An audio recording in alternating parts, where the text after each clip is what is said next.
What is up, guys? My name is Pocketcraft and welcome back to the Cobblemon Survival Guide. Today's episode is going to be all about evolving Pokemon. I'm going to teach you absolutely everything you need to know about how to evolve a Pokemon in Cobblemon. Now, for a lot of Pokemon, the method is really simple. If the Pokemon just evolves by leveling up, and you can Google what level a Pokemon evolves on with a simple Google search, you just press the M key when they get to said level. So Caterpie evolves into Metapod at level 7. Press the M key, you'll come here, and then you click Evolve. Come to the right and click Evolve again, and they'll evolve into Metapod, or whatever the next form is, right? But for some Pokemon, it can be a little bit more complicated. For example, Pichu evolves with Friendship. And so you can check a Pokemon's Friendship by pressing the M key again, and then going to their Stats and Other. And you can see their Friendship. So my Pichu's Friendship right now is 126. In Cobblemon, any Pokemon who needs to evolve by Friendship needs at least 160 Friendship to evolve. Now, there are a couple ways to get there. One thing that you can do is there's a ball called the Friend Ball. Now, the Friend Ball, if you catch a Pokemon in this, they'll start with 150 base Friendship points, which means you only need 10 Friendship points to get to the point where you evolve, which is really easy.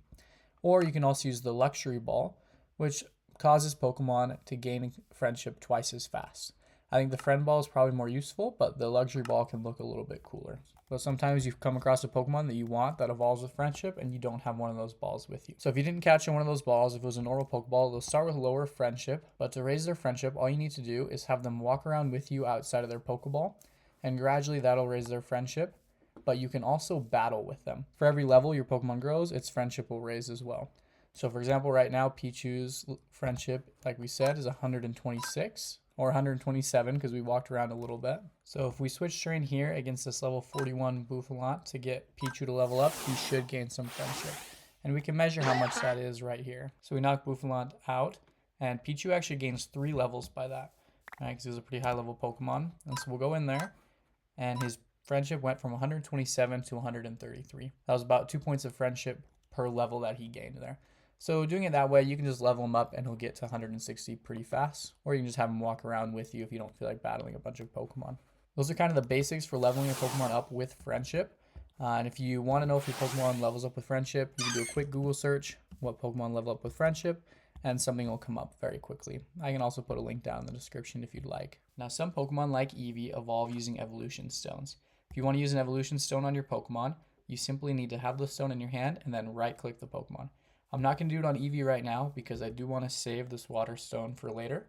But it's just a simple right click and then you'll be able to evolve them into that form. Now, some Pokemon, like my friend Boldor here, need to be traded to evolve. And so if you're playing in a multiplayer server, you simply right click on another trainer and then you'll be able to trade with each other. It's a pretty simple mechanic. But if, like me, you're playing in a single player world, you'll need an item called the link cable. To craft a link cable, you'll need 2 iron ingots, 1 copper ingot, and then 2 popped chorus fruit. So it's actually a pretty cheap item once you've been to the end, but unfortunately you won't be able to get that until you're in the end. And once you have a link cable, it's a pretty simple process. You'll just right click as well, and then you'll be able to evolve them. And then some Pokemon like Electabuzz will actually need an item that they are holding and then to be traded or have the link cable used on them with that item. So with Electabuzz, you can either find it in the wild and chests and things, or you can make an Electrizer. You can either make the item that you need or find it in chests. And so, for example, this is the recipe for the item you need to evolve Electabuzz into Electivire. Now, if you've been following along with this series, you might be wondering why this is episode 2.5 rather than episode 3. And the reason is I actually already filmed episode 3, and I skipped ahead and we had a ton of different Pokemon who evolved in that episode. But I realized I hadn't really covered in this series how to evolve Pokemon in a clear manner. And so since this is a survival guide series, I wanted to make sure I explained how evolutions work before I just went and evolved a bunch of Pokemon. And if you're new to this series, then I invite you to subscribe to this channel and come back next Wednesday for the next episode of this series, because it's a really good one and we have some incredible luck and find some awesome new Pokemon. This has been a pretty tutorial based episode, but next episode is much more of a let's play episode, so they'll kind of even each other out. But honestly, these are some of the basic and best tips for how to evolve Pokemon.